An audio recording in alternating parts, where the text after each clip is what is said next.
Hello students, welcome to Chaturvedi classes. हम लोग पढ़ेंगे हमारे क्लास 10 का चैप्टर पॉलिनोमियल। ये आपकी एनसीईआरटी और एमपी बोर्ड की बुक में चैप्टर 2 है। आप लोगों ने पॉलिनोमियल के बारे में तो प्रीवियस लेक्चर में समझ ही लिया है बेटा। आज हम लोग बात करेंगे ग्राफ ऑफ अ पॉलिनोमियल। ठीक है, आज हम इनके ग्राफ्स के बारे में बात करेंगे। तो हमने टाइप्स ऑफ पॉलिनोमियल देखे थे, तो जिसमें हमने जो टाइप्स देखे थे, सबसे पहले हमने देखा था लीनियर पॉलिनोमियल। हमने देखा था कि लीनियर पॉलिनोमियल्स जो थी अपनी, वो उसका स्टैंडर्ड फॉर्म क्या था बेटा? वो था आपका ax प्लस b फॉर्म का, है ना। इन जनरल मैं बता देती हूँ, ऐसे आपको याद ना रहे, कि मान लो कि एक लीनियर पॉलिनोमियल हमने ले ली, वो ले ली 2x प्लस 4 के फॉर्म में। अगर हमको इसका ग्राफ ड्रॉ करना है तो हम कैसे करेंगे? 9th में आप लोगों ने सीखा था ना, अगर मैं इस px को y से रिप्लेस कर दूं तो ये हमारी इक्वेशन इस फॉर्म में आ जाएगी, y is equal to 2x plus 4। और इसका ग्राफ ड्रॉ करना तो आपको आता ही है। ये देखो, ये x, ये y, और ये इस तरह से आप x की डिफरेंट वैल्यूज़ के लिए y की डिफरेंट वैल्यूज़ फाइंड कर सकते हो। जैसे कि अगर आपने x की वैल्यू 0 ले ली तो y की वैल्यू क्या आ जाएगी? 4। आपने x की वैल्यू 1 ली तो y की वैल्यू हो जाएगी 6। x की वैल्यू 2 ली तो ये आपका आ जाएगा 8। ये तो आपको आता है ना बेटा, ये आप लोग 9th में भी कर चुके हो। तो अगर हम कभी किसी लीनियर पॉलिनोमियल का ग्राफ ड्रॉ करते हैं तो वो किस तरह का होता है, वो आप ध्यान से देखो। देखो, ये हमको मालूम है, ये हमारी x एक्सिस है, ठीक है, ये हमारी y एक्सिस है। अब हमने जब इसका ग्राफ ड्रॉ किया तो हम यहाँ पर थोड़ा पॉइंट्स हम ड्रॉ कर लें अपने।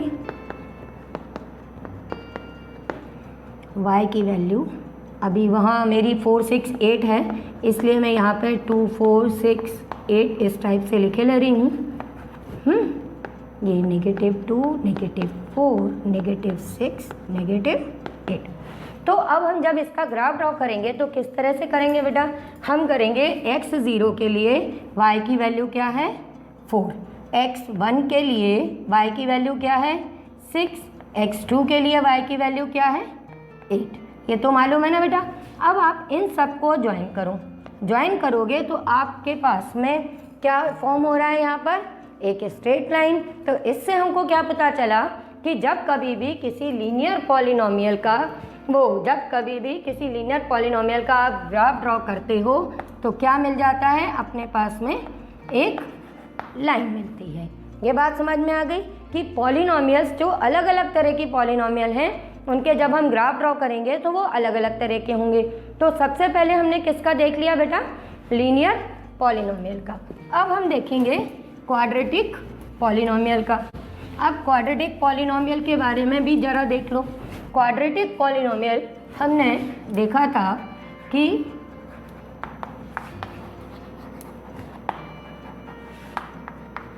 क्वाड्रेटिक पॉलिनोमियल का स्टैंडर्ड फॉर्म क्या था बेटा? ax² plus bx plus c, है ना।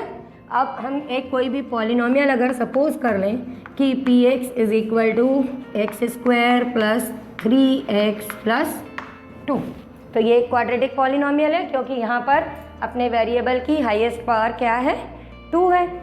तो ये एक क्वाड्रेटिक पॉलिनोमियल है। और अगर हम इसका ग्राफ ड्रॉ करना चाहते हैं तो इसका ग्राफ किस तरह का ड्रॉ होगा वो आप देखो।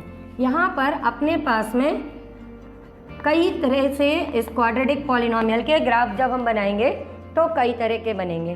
ध्यान से देखना, यहाँ पर केस फर्स्ट जब हम इसका ग्राफ ड्रॉ करते हैं किसी भी क्वाड्रेटिक पॉलिनोमियल का, तो ये एक मिनट x एक्सिस और y एक्सिस में लिख दूं जिससे आप लोगों की भी हैबिट में रहे। तो क्वाड्रेटिक पॉलिनोमियल का जब ग्राफ ड्रॉ किया जाता है तो वो बेटा या तो ये इस तरह का अपना ये U टाइप का ग्राफ बनता है, अपवर्ड डायरेक्शन में बन सकता है ये अपना, या ये डाउनवर्ड हो सकता है। मीन्स ज़रूरी नहीं है ये इसी तरह का हो ग्राफ, ये इस तरह का भी हो सकता है और इस तरह का भी हो सकता है। तो ये ग्राफ जो बनते हैं, जिसको आपको यू टाइप का दिख रहा होगा, इसका शेप जो होता है इसको कहा जाता है पैराबोला।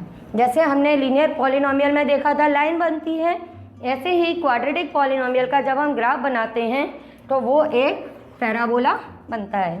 तो जब हमने पहली बार देखा, अब ये पैराबोला कितनी तरह से बन सकता है। हो सकता है ये पैराबोला हमारी एक्स एक्सिस को इस तरह से कट करता हुआ बने, ठीक है, यहाँ पे हो सकता है ये जो हम पैराबोला बनाएं, ये इसको अभी मैं एक के डाउनवर्ड बना देती हूँ, ये एक पॉइंट पे टच करता हुआ बने, या ये अपना केस सेकंड हो गया। और केस थर्ड, मान लीजिए कि हमने ये पैराबोला बनाया, ठीक है, ये पैराबोला बनाया और ये पूरा का पूरा ऊपर बन गया। किसी भी तरह से ये हम बना सकते हैं। तो ये जो अपनी क्वाड्रेटिक पॉलिनोमियल्स होती हैं, इनके ग्राफ जब आप ड्रॉ करोगे तो वो इस टाइप के बनेंगे। अब आप सोच रहे होगे कि ये इस तरह के क्यों बनेंगे, क्योंकि आपको मालूम है कि अगर मैं कहीं पर x, जैसे लीनियर पॉलिनोमियल में तो x की डायरेक्ट वैल्यू आ जाती है 2, जब क्वाड्रेटिक की बात है और अगर हमारे पास में x² = 4 आता है, तो x की एक वैल्यू के लिए ये क्या हो जाएगा बेटा, ±√4। तो ये क्या आ जाएगा, ±2। मीन्स x की एक वैल्यू के लिए y की एक साथ 2 वैल्यू मिलती हैं, इसलिए इनका ग्राफ इस तरह का बनता है। वो भी मैं आप लोगों को ड्रॉ करना बाद में सिखा दूंगी। अभी हम पहले इनकी एक जनरल इन्फॉर्मेशन ले लें। तो ये हमारी क्वाड्रेटिक पॉलिनोमियल हैं जिनके ग्राफ्स हमारे किस तरह के बनते हैं, पैराबोला टाइप के, ठीक है। अब आता है तीसरी चीज़ कि क्यूबिक पॉलिनोमियल का अगर हम ग्राफ बनाएंगे तो वो किस तरह के बनेंगे।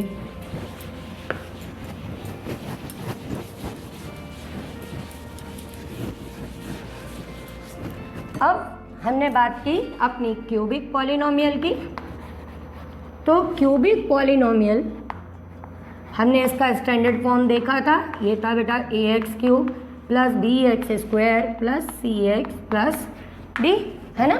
अब सपोज करो कि तुम्हारे पास में कोई पॉलिनोमियल है, तो वो किस टाइप की होगी बेटा अपनी, जैसे 3x³ + 2x² + 3x - 4 + 4 कुछ भी।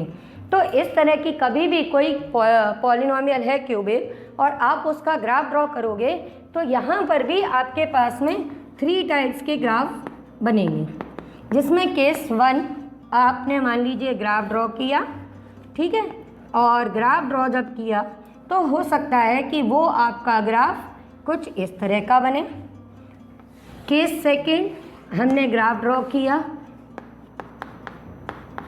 तो हो सकता है वो अपना ग्राफ इस तरह से आए और इसको यहाँ तक टच करे और यहाँ से निकल जाए। हो सकता है आप थर्ड केस में इसका ग्राफ ड्रॉ करें और वो केवल सेंटर से ही ऐसे चला जाए।